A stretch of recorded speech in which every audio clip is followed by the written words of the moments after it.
వరి ధాన్యం కొనుగోలు కేంద్రాలను ఈ రోజు నుంచి ప్రారంభించుకోవడం జరుగుతుంది. గతంలో ఎన్నడూ లేని విధంగా, గత 10 సంవత్సరాల్లో ఎన్నడూ లేని విధంగా ఈసారి నీళ్లు పంటలకు సకాలంలో ఇచ్చి అధిక దిగుబడికి రావడానికి మేము కారణమైనాం. గతంలో నీళ్లు అడిగితే అనేక సార్లు ధర్నాలు, రాస్తారోకలు చేస్తే తప్ప నీళ్లు వచ్చే పరిస్థితి లేకుండే, ఎన్నో కేసులు అయితే తప్ప నీళ్లు వచ్చే పరిస్థితి లేకుండే.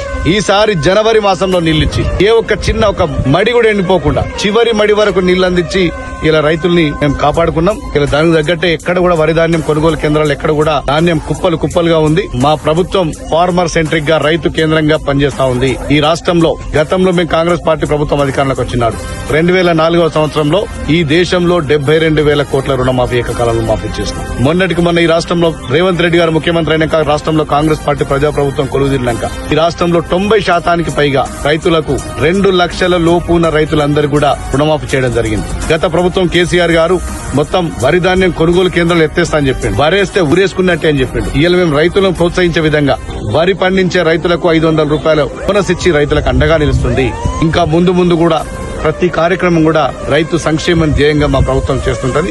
ఇది ముమ్మాటికి రైతు ప్రభుత్వం.